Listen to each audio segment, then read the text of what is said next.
이 시간에는 여러분과 함께 산상보훈 그 첫 부분을 가지고 은혜를 나누고자 합니다. 이 세상에 사는 모든 사람들은 예외 없이 모두 다 복을 받기를 원합니다. 여기 아마 복 받기를 원치 않은 사람은 한 사람도 없을 것입니다. 저도 복 받기를 원합니다. 왜냐하면 복을 받아야 인생을 행복하게 살 수 있기 때문인 것입니다. 그런데 이 복이 환경에서 오는 줄로 사람들은 수없이 오해를 하고 있습니다.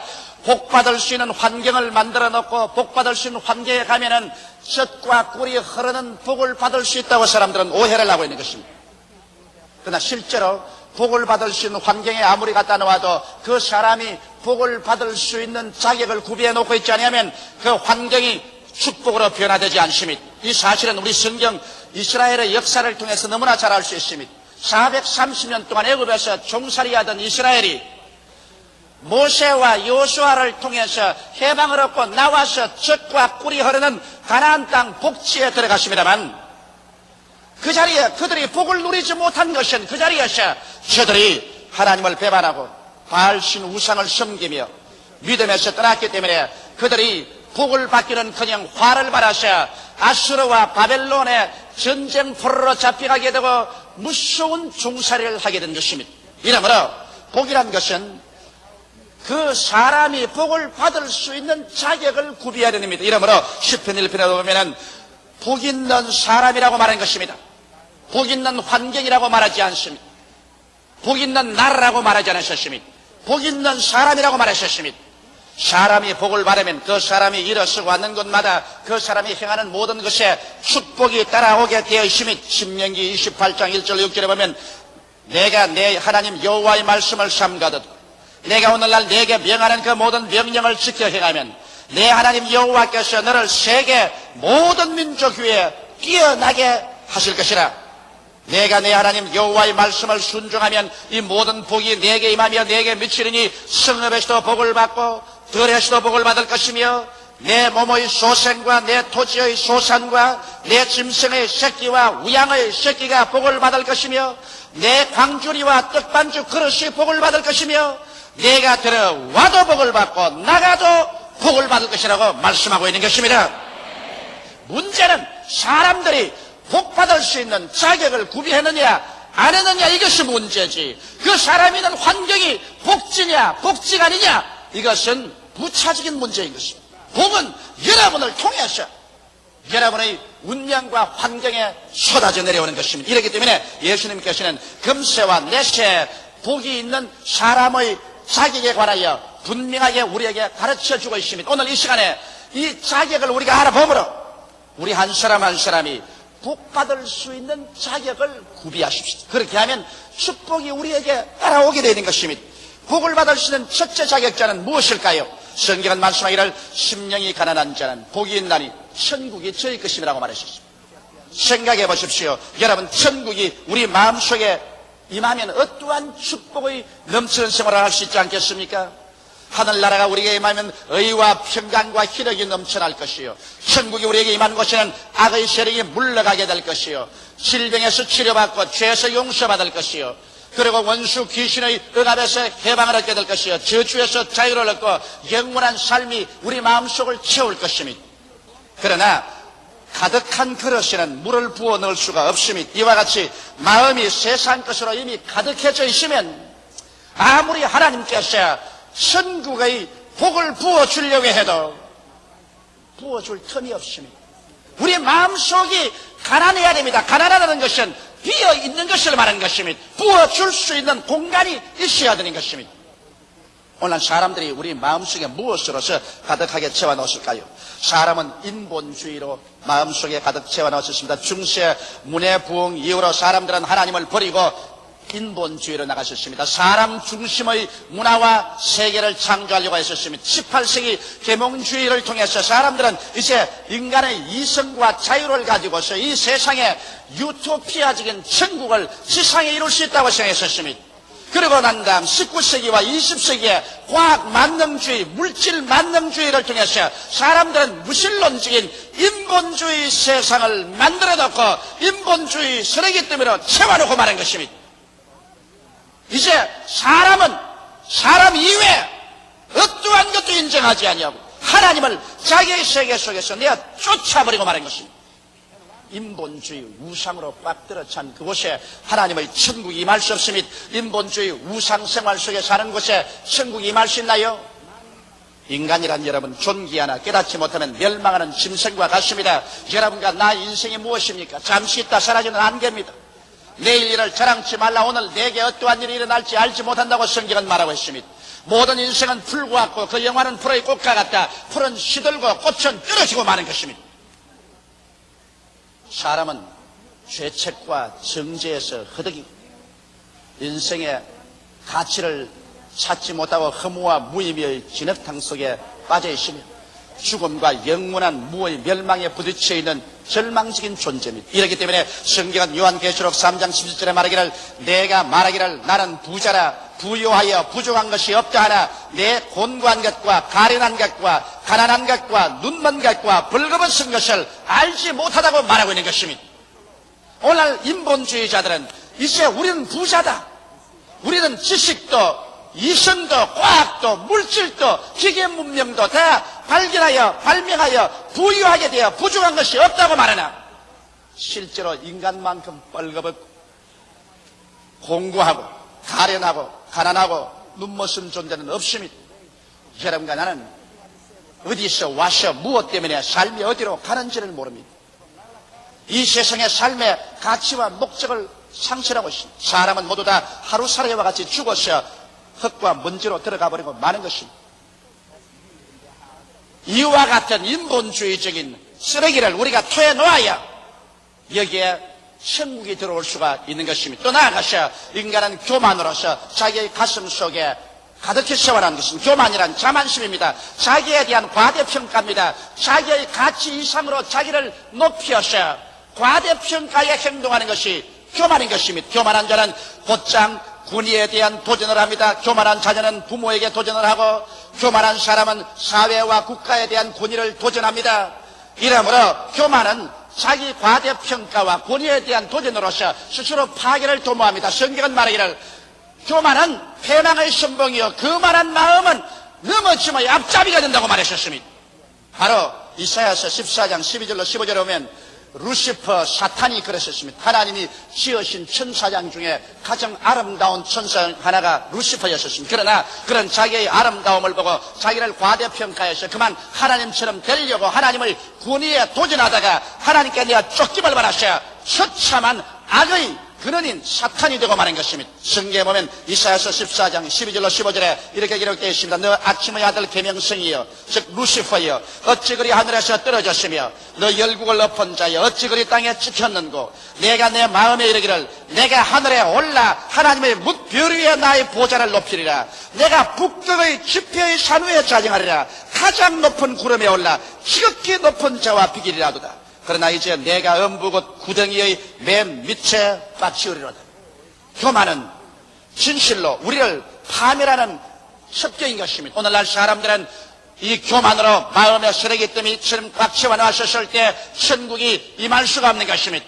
또 나아가서 세속적인 마음은 우리의 마음의 쓰레기더미로 채워놓아서 천국이 임하지 못하게 하는 것입니다. 이 세상 육신의 정욕, 안목의 정욕, 이 세상 자랑을 따라 사는 사람, 그래서 음란과 방탕과 쾌락주의로 마음을 채워놓는 사람, 눈으로 화려한 것, 세상적인 것으로 채워놓기를 원하는 사람, 권세와 부귀만 취해서 이것으로 채워놓기 위해 가시능굴같이 탐욕이 우거진 마음을 가진 사람, 이와 같은 세속적인 마음 속에 천국이 임할 수가 없는 것입니다. 요한일서 2장 16절로 17절에 이는 세상에 있는 모든 것이 육신의 정욕과 안목의 정욕과 이성의 자랑이라 다 아버지께로 쫓아난 것이 아니요 세상으로 온 것이라. 이 세상도 그 정욕도 지나가되 오직 하나님의 뜻을 행하는 이는 영원히 그아니라고 말씀하고 있는 것입니다. 마음이 가난하기 위해서는 인본주의의 쓰레기더미를 치워내고 교만을 깨뜨려서 하나님 그 발 앞에 무릎을 꿇게 하고 세속적인 세상을 사랑하는 마음을 다 청결해서 하나님 중심으로 하나님 사랑하는 마음을 만들어서 우리의 마음이 겸허하고 깨어져 주님 그 발 앞에 엎드릴 때 예수님께서 우리 속에 들어오시고 그리스도와 함께 천국이 임하게 되는 것입니다. 이렇게 되어 성경에는 회개하라! 천국이 손 닿는 데 와 있다는 것은 회개를 통하여 우리 마음을 비게하고 겸허하게 만들었어. 그래서 마음이 가난하게 된 사람의 마음 속에는 천국이 임하고 우리의 생활 속에 점점 마음이 더 깊이 가난해지면 가난해질수록 천국의 체험은 우리 심령 속에 심화되는 것입니다. 인본주의로 살고 자기가 잘났다고 머리를 내어 흔들고 그리고 세상의 탕욕이 가시는 물처럼 우거진 그 속에는 천국은 임하지 않는 것입니다. 둘째로 애통하는 자는 복이 있나니 저희가 위로함을 입을 것이라고 말씀하고 있는 것입니다. 애통하는 말은 무엇입니까? 우리 사람들은 모두 다 죄인들입니다. 어머니 뱃속에 죄악 속에 잉태되었고 죄 중에 태어나서 죄를 먹고 마시며 살고 있기 때문에 죄의 값은 사망입니다. 우리가 애통해야 될 것은 우리가 죄를 회개하고 용서와 구원을 구하기 위해서 애통하는 것입니다. 세례 요한도 와서 처음 외친 것이 회개하라 천국이 가까웠다고 말하셨으며 예수님도 회개하라 천국이 가까웠다고 외치셨으며 제자들에게도 회개하라 천국이 가까웠다고 외치라고 말한 것입니다. 이러므로 회개란 애통함이 없이 회개할 수 없습니다. 내가 지은 죄, 불의, 추악, 내가 살아온 반역의 삶을 애통하게 생각하고 그것을 회개해서 청산하고 돌이켜 예수께 나오는 애통하는 마음이 있을 때 이 사람은 복을 받습니다. 이 사람은 용서의 복을 받으며 성령의 충만한 위로를 받아서 마음속에 위로가 충만하게 되는 것입니다. 이뿐 아니라 여러분 애통하는 사람은 언제나 자기의 무지를 애통할 줄 알아야 되는 것입니다. 요사이 젊은이들이 대학에 들어가면 그만 애통하는 마음이 없어. 타방에 들어가서 차나 마시고 친구들하고 놀러다니고 세속에 취하는 이러한 사람들이 많습니다. 여러분 애통하는 마음, 진리에 대한 애통하는 마음, 내가 무식하다, 나는 더 알아야 되겠다, 이와 같은 애통한 마음이 있어야 책을 떠나지 아니하고 늘 열심히 공부하게 되는 것입니다. 저는 솔직한 말로 20대 젊었을 때 애통하는 마음이 있어 한시도 책을 내 손에서 떠나지 않게 했습니다. 마음이 너무 애통스러워서 만일 책을 손에서 놓으면 마음의 죄책감으로 견딜 수가 없었습니다. 비록 책을 읽지 않더라도 품에 품고 다니고 손에 갖고 다니고 머리맡에 두어야 마음의 위로가 됐습니다. 애통하는 마음이 있으면 계속해서 열심히 진리를 탐구하고 지식을 탐구하게 되고 자기의 생활의 발전을 도모하게 되는 것입니다. 애통함을 잃은 청년이나 애통함을 잃은 장년은 그로서 발전이 중지해버리고 위로도 끊어져버리고 마는 것입니다. 자기의 인격적인 부족을 애통하는 그 사람이 인격적인 발전이 있습니다. 나의 음란하고 방탕하며 술 취하고 죄짓는 생활을 청산하고 있어야 살아서 노연함을 바라셔 의롭고 거룩함으로 체험을 받은 새 사람을 입겠다고 애통해서 부러지는 그 사람에게는 하나님의 위로가 임하여서 철고랑과 쇠사슬이 끊어지고 거룩하게 체험을 받은 새 사람을 얻을 수가 있는 것이지만은 술 취하고 방탕하고 음란하고 세속적으로 살면서도 거기에 대해서 타당화하고 애통하는 마음이 없는 사람은 그 길로서 멸망하고 말게 되는 것입니다. 사람이 자기의 생활의 궁핍을 애통하게 생각하고 아침에 일찍 일어나고 저녁에 늦게 누우면 남보다 더 부지런히 일하고 정직, 성실, 근명, 충성스럽게 일할 때 이 사람은 위로로서의 축복이 다가옵니다. 자기의 환경에 가난하고 헐벗고 굶주린 것을 보고도 애통하게 생각하지 아니하고 신세 타령이나 하고 그리고 될 대로 되라는 자포 자기 좌절 감식에 빠지는 사람은 도와줄 수 없습니다. 애통하는 마음이 있어 어찌한지 내일은 오늘보다 다음 달은 금번달보다 명년은 금년보다 잘 살아보겠다고 애쓰는 그 사람에게 하늘도 도와주는 것입니다. 이러므로 애통하는 마음이 있는 사람 열심히 일할 때 축복을 받습니다. 교회도 심령 구원을 위해서 애통하는 마음이 있어야 교회가 성장하는 것입니다. 왜 교회가 성장하지 않을까요? 그 교회 목사가, 그 교회 장로, 권사, 집사, 평신도들이 애통하는 마음이 있어서 모일 때마다 조국을 구원하소서, 민족을 구원하소서, 이웃을 구원하여 주소서, 죽어가는 영혼들을 위한 애통하는 마음이 있어 부르짖게 된. 그래서 새벽기도, 철야기도, 금식기도에 애통하면서 영혼의 구원을 위하여 부르짖을 때 하나님은 그 기도에 응답하여 주셔서 영혼들을 구원시켜 주시고 그래서 교회가 성도로 충만하게 되고 위로가 넘쳐나게 되는 것입니다. 이러므로 교회가 애통하는 마음을 잊어버려서 이식적으로 형식적으로 사람들이 교회에 왔다 갔다 하기만 하고 교회에 나오면 교회가 영적으로 거미줄이 잔뜩 쳐있고 애통하여 부러지는 소리가 들리지 아니한 공동묘지 같이 된 교회는 그게 영혼 구원의 위로가 절대로 있을 수가 없습니다. 어느 개인이나 단체나 국가가 애통하는 마음을 잃어버리면 그때부터 발전을 거치고 그 결과 결실의 위로를 상실하고 마는 것입니다.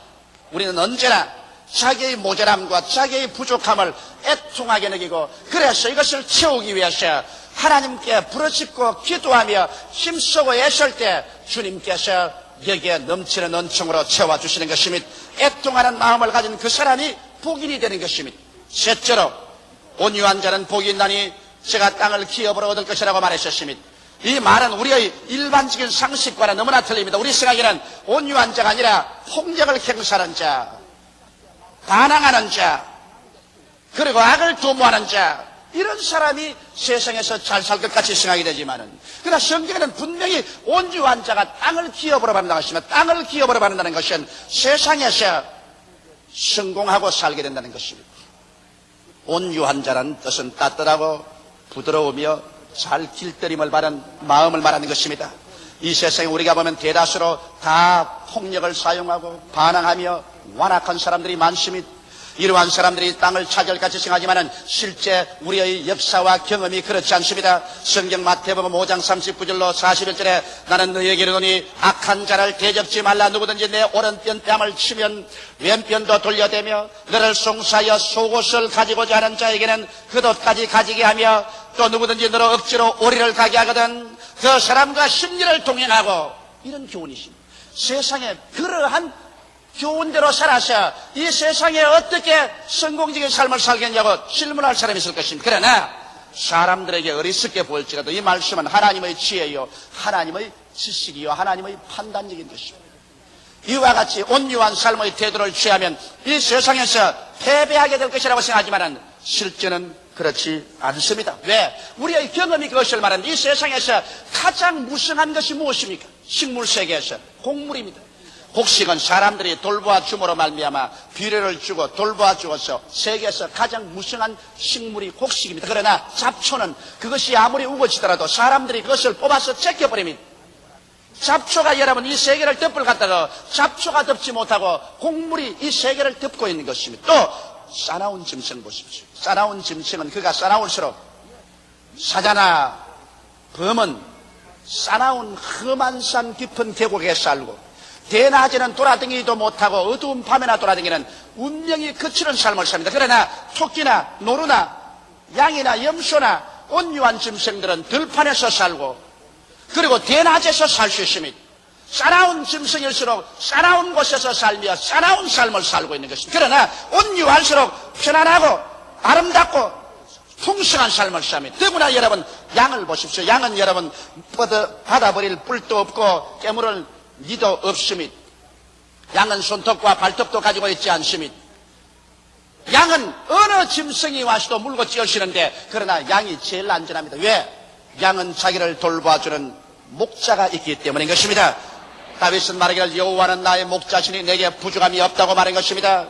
이러므로 다윗은 온유한 하나님을 믿고 순종하고 온유해서 이 세상에 살지만은 사람들이 다 물고 찢고 짓밟아 버릴 수 있는 양이지만은 그러나 그 위에 우리는 천지와 만물을 지으신 하나님이 목자가 되신다는 것을 선언했던 것입니다. 이러므로 하나님께서 목자가 되심으로 누가 그 양의 손을 뗄 수가 있겠습니까? 푸른 초장에 누이시고 쉴만한 물가로 인도하시고 사망의 엄침한 골짜기를 다녀도 해받을 것을 두려워 않을 수 있는 것입니다. 이러므로 온유한 사람은 하나님께서 돌보심이 시편 37편 7절로 11절에 여호와 앞에 잠잠하고 참아 기다리라. 자기 길이 형통하며 악한 꾀를 이루는 자를 인하여 불평하여 말지어다. 분을 거치고 노를 버리라. 불평하여 말라 행하게 치우칠 뿐이라. 대저 행하는 자는 끊어질 것이나 여호와를 기대하는 자는 땅을 차지하리로다. 잠시 후에 악인이 없어지려니 내가 그곳을 자세히 살필지라도 없으리로다. 오직 온유한 자는 땅을 차지하며 풍부한 화평으로 즐기라고 말씀하는 것입니다. 온유한 자가 천국을 차지하실 것이라고 말한 것이 아니라 온유한 자가 땅을 차지하고 풍부한 화평으로 누리라고 했으므로 온유함이 금세에도 성공적인 인생을 살 수 있는 하나님의 지혜와 지식인 것입니다. 넷째로 의에 줄이고 목마른 자는 복이 있나니 제가 배부를 것이라고 말했었습니다. 의가 동반되지 않은 일체 인간 생활은 행복이 없습니다. 여러분 생각해 보십시오. 부정축지하여 재물을 태산처럼 쌓아놓았다고 했어요. 그것이 행복이 있겠어요? 부정한 권력을 얻어서 어시되어도 그것이 행복이 있을까요? 이 세상의 부정한 생활 중에서 사람이 아무리 쾌락을 추구한다고 해도 그게 참 쾌락이 있을까요? 부정 속에는 불안과 초조와 절망과 파멸이 있을 따름인 것입니다. 여러분 음식에 소금을 쳐서 간을 넣지 않으면 맛이 없는 것처럼 우리의 모든 생활에 재물을 모아도 의의 소금을 쳐야 되고 권력을 얻어도 의의 소금을 쳐야 되고 인생의 쾌락의 삶을 살아도 의의 소금을 쳐서 의가 있어야 그 속에 참 평안과 기쁨과 축복이 있는 것입니다. 의를 잃어버린 개인이나 가정이나 생활은 성공 같아도 궁극적으로 실패하고 마는 것입니다. 소금을 치지 않은 음식이 썩는 것처럼 의가 없는 모든 곳에는 부패하고 파멸되고 마는 것입니다. 그러나 문제는 이 세상에 의인은 없나니 하나도 없다는 것입니다. 죄를 짓지 않은 의인이 없고 모든 사람이 죄를 범하였으니 하나님의 영광에 이르지 못합니다. 하나님의 십계명 앞에 인생에 설 때 모두 다 벌거벗은 수치를 체험하게 되고 의를 얻을 수가 없음으로 말미암아 의가 없기 때문에 모든 것은 죄로 부패하고 도적질 당하고 죽임을 당하고 멸망을 당하며 인생에 참된 행복의 배부름이 없는 것입니다. 그 때문에 이 세상에 부귀영화 권명 권력을 다 가져도 사람들은 흙이 칩니다. 배가 고픕니다. 이 세상에 어디에 가나 참 마음의 기쁨과 평안과 만족을 얻을 수 없어 배가 고파 있습니다.